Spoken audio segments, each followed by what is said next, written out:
Thank you, Deputy Larry. Now I call on Deputy Michelle Mulherin, and you have 5 minutes. Thank you, Catherlook. I also welcome the opportunity to speak on this. It's a very sensitive issue, and I think particularly for women, because women do not own their own personal physical integrity and sexuality in the same manner that men do.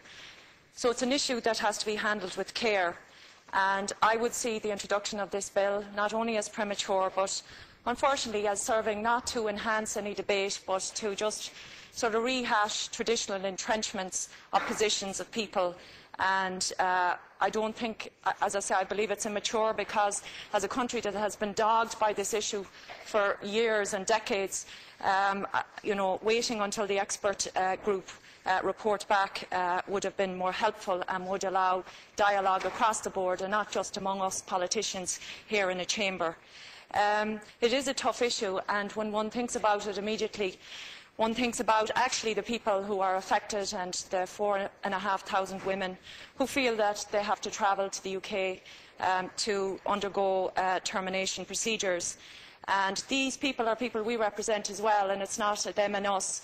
And I think as legislatures, as people in Parliament, we try and think of all our citizens and take everything into account as we make laws and make decisions on behalf of the nation. We are moving away from an Ireland where morality was shoved down people's throats, and we have done. But the question is, does that responsibility then for people's moral conduct fall on the shoulder of government, or do we go down the road of talking about personal responsibility of the individuals involved? We have heard strong arguments why there might be abortion and should be abortion, and circumstances beyond the X case, cases of diagnosed problems with fetus, which could see that the baby die shortly after birth or during the pregnancy, etc. And I suppose there's no point in repeating those, and they are sad cases. They were personal experiences, and they cannot be used entirely as a basis to change what amounts to fundamental principles of a country. And legislating purely on the back of hard cases did not necessarily make for good and proper laws. There's a few questions in the course of this, because I will be voting against it and I think it's untimely, but I think it does open a debate, so I welcome that aspect of it, and there's a few questions I would put out there in the course of the debate. The major objection to abortions in Ireland is religious, but the rest of the Western world has no objections in this way. From the book Female and Free by Barbara Seaman, she, going back a couple of decades, put abortion as part of the lifelong struggle of women for effective contraception and actually to be able to take control of their own bodily integrity. That is both liberal and feminist. When we legislate, we do it with an all-inclusive paradigm for our society. In short, it is not for the majority alone. I am against abortion in any form myself. The grace of God is so liberating and provides so many options to get the best out of life, despite our fallen nature, and we all have that. Having said that, it is an ideal to aim for. In an ideal world, there would be no unwanted pregnancies and no unwanted babies, but we are far from living in an ideal world. An honest and a scriptural view is that things are getting harder for people. So what then for the weak in our society?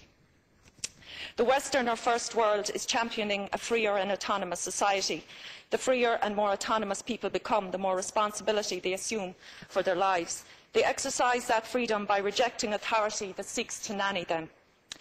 So the dialogue that we have has to be, first and foremost, about taking responsibility, and I suppose particularly for women, because, in fact, they're left carrying the baby or not. The dialogue about not getting to the situation in the first place where abortion is contemplated.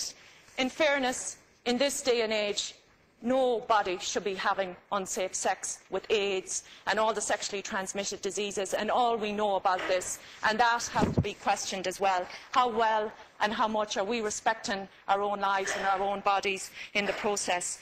A time certainly was when much was prohibited on moral, religious and the good of all grounds. To cite an example, contraception was limited to married couples on a doctor's say in Ireland not too long ago. but it isn't anymore.